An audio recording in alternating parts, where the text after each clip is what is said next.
tarde. Boa tarde. Nós vamos conversar um pouquinho sobre a sua atuação como psicólogo. Então, inicialmente, queria que você falasse um pouco sobre sua formação, quanto tempo você já é psicólogo, como é que foi sua formação. Certo, eu agradeço então o convite que vocês me fizeram, né? E a minha formação em psicologia, ela foi uma formação de 5 anos, né? 10 semestres. E dentro desses 5 anos, os últimos anos eram mais de estágio e de monografia, né? Trabalho de conclusão de curso, né? E aí o que é que acontece? Dentro dessa formação eu fiz alguns estágios muito voltados para a área da saúde, que era que você, né, no caso, estava me questionando, pesquisando, e eu fiz depois algumas especializações em outras áreas do meu interesse. Ensino de filosofia, terapias integrativas, fiz um MBA em coaching também. Tem muito a ver com o nosso assunto, mas interessante, psicólogo e coaching, Sim, né? sim. É uma outra área. Mas o nosso foco hoje é sobre a sua atuação na área da saúde. Na área da saúde, né? E o nosso foco principal é no processo saúde-doença. Como isso é encarado por você, qual é a sua ideia disso? Certo. E posteriormente você nos passar qual é o que você vê com relação à prática, como que os seus pacientes reagem, como que eles vão assimilando esse processo saúde e doença, como eles vão entendendo isso. Alguns aspectos importantes, né? Trabalho em instituição de saúde, né? E o que acontece é que nessa instituição eu recebo muitos pacientes mesmo que têm um interesse principal de trabalhar esse aspecto, né? Eles estão com algum processo de adoecimento, muitas vezes um processo de, por exemplo, de ansiedade, processo de síndrome do pânico, ou então sintomas depressivos, sintomas de estresse no trabalho, por exemplo, né? Então esses sintomas muitas vezes levam a pessoas, na maioria das vezes, elas vão em primeiro lugar para os médicos, né? E aí esses médicos encaminham para o serviço, no caso da medicina preventiva, que dentro de vários profissionais tem os profissionais da psicologia, né? E aí esses profissionais da psicologia vão atuar no sentido de tentar promover essa saúde, no caso de algum desequilíbrio, ou até mesmo de prevenir, né? Muitas vezes a pessoa está num estágio mais inicial de algum processo, e aí o nosso foco tem a ver com a prevenção, né? Então acho que esses dois aspectos são muito importantes. O primeiro aspecto é o aspecto da promoção de saúde, quando você está com uma pessoa que já está com um estado mais debilitado, um estado mais de desequilíbrio emocional, de desequilíbrio da saúde mental, não é? E aí você vai promover práticas, você vai ter uma orientação no quê? Voltada para a melhoria daqueles estados mais patológicos, digamos assim, né? E aí outra perspectiva que também é muito importante, às vezes você sabe que tem um determinado tempo, por exemplo, entre o momento que a pessoa decide marcar e o momento que ela consegue a sessão, por exemplo, né? E dentro desse tempo, muitas vezes acontece que a pessoa está bem, mas mesmo assim ela quer fazer o tratamento para evitar que a doença volte, que a doença apareça, se agrave, né? Então a gente faz um processo de conscientização muito forte nesse sentido, né? Algumas pessoas ainda sentem, de certa forma, alguma vergonha de irem ao psicólogo, de irem procurar um profissional de saúde, né? E a gente tenta desfazer essas crenças, esses modelos ainda limitantes que nós temos enquanto sociedade, né? Qual o nosso foco? Qual é a nossa intenção? É educar as pessoas para que psicologia a gente não precisa só quando está doente. A gente precisa da psicologia para promover a nossa saúde, para prevenir que uma doença mais grave apareça, né? Seja uma doença de uma desordem mesmo psicopatológica mais grave, como uma síndrome do pânico, uma depressão ou até um transtorno mais grave, transtorno bipolar, esquizofrenia, mas também principalmente de promover estados mais saudáveis. Que estados mais saudáveis seriam esses? É a pessoa que está bem, digamos assim, muitos clientes a gente atende, eles estão às vezes passando por um processo de ansiedade, ficam bem, e aí a gente pode se perguntar, e aí, acabou o processo, né? A gente vai ter um foco voltado agora, a partir desse momento em que o cliente fica bem, ou ele realmente pode ter uma alta, se for essa a escolha dele, mas ele também pode passar por um processo de crescimento, né? De desenvolvimento, de metas, de objetivos, de talentos internos que não foram às vezes trabalhados por aquela pessoa, e no processo terapêutico a gente vai tentar investigar por quê, né? Por que ela está naquele nível na vida dela, se ela queria estar naquele próximo nível, e o que é que ela pode fazer para seguir adiante, para seguir evoluindo como ser humano. Eu acho que saúde tem a ver com isso também. Se a gente está parado, se a gente está estagnado na nossa vida, a gente tem a tendência de se sentir mal, né? E vem alguns desequilíbrios porque a gente não está crescendo. Então esse crescimento ele não pode ser um crescimento desordenado, absoluto, ansioso, né? Mas esse crescimento ao mesmo tempo não pode ser lento a ponto de eu não estar desenvolvendo o meu potencial, de eu estar estagnado, ou de eu estar não evoluindo na vida, né? Eu tenho que procurar essa evolução, esse crescimento, e isso também é saúde, né? Então, esses são alguns aspectos. Você teria alguma pergunta para complementar? Na sua fala a gente viu muito que a não realização, tanto pessoal como profissional, pode trazer uma instauração de um processo com certeza. De doença. Muitas pessoas têm uma ansiedade, né, devido aos vários processos da nossa vida, que é uma vida muito corrida, com muitas demandas, muitas pressões no trabalho, pressões familiares, né? E esse tipo de ansiedade ele está presente, e a gente tem um foco em ajudar as pessoas a aprender a lidar com essa ansiedade, né? Mas também tem aquela pessoa que desenvolve um processo de ansiedade, muitas vezes porque não sabe o que é que faz da sua vida, né? Não sabe o que é que está fazendo aqui, às vezes está perdido, às vezes está no emprego que não é satisfatório, mas também não sabe para onde ir.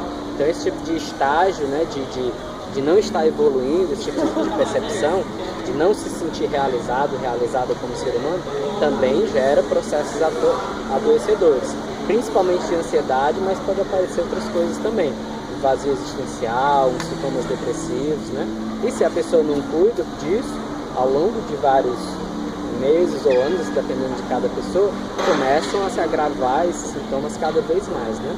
Então a gente faz um processo de conscientização disso, que a gente tem que ir atrás de buscar esse nosso potencial de realização, como você trouxe aí. Uma outra pergunta seria numa outra perspectiva.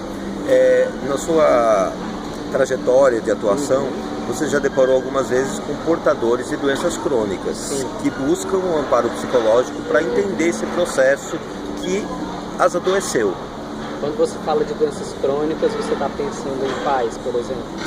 Doenças como câncer, como Sim. doenças que com grande probabilidade de óbito, com grande probabilidade de... Sim. Na minha época de faculdade eu fiz vários estágios nesse sentido, né? Minha preparação passa por esse tipo de atividade. Então eu atendi crianças nessa situação, portadoras de câncer, né? Atendi também pacientes em estado já desacreditado, em estado já fora de possibilidades terapêuticas. Antigamente a gente chamava pacientes terminais, né? E trabalhei também com pessoas com HIV, né? Então essas pessoas, elas apresentam vários sintomas, né? De processo de luto, de processos de mal-estar, de dificuldades psicológicas e emocionais devido a esse adoecimento também, né? Então está presente também, né? A gente estuda, quando a gente estuda o luto, por exemplo, a gente percebe que existem algumas fases, né? Primeiramente a negação, né? Como se aquilo ali não estivesse acontecendo comigo, eu não consigo acreditar que é comigo, né? Depois vem um estado de raiva, né? E essa raiva pode aparecer como raiva de Deus, raiva das pessoas, raiva da sociedade, raiva da vida, raiva de si mesmo por algum tipo de escolha feita no passado, né? Depois vem o estado de barganha, a pessoa quer, por exemplo, eu quero ficar viva até o ABC do meu neto, eu quero ficar viva até o casamento da minha filha, né? Então esse tipo de barganha aparece, né? Seja com Deus, seja com a própria vida, com a própria doença, né? Depois vem estados mais depressivos, mas não no sentido da depressão psicopatológica.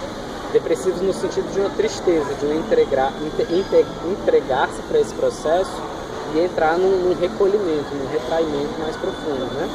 E aí, por fim, um último estágio seria uma aceitação da sua condição e também a possibilidade de, a partir dessa aceitação, transformar o seu modo de encarar a situação do adoecimento e às vezes transformar também, que aí esse é um ponto importante, transformar os seus valores, o que a pessoa acredita que é a vida, né?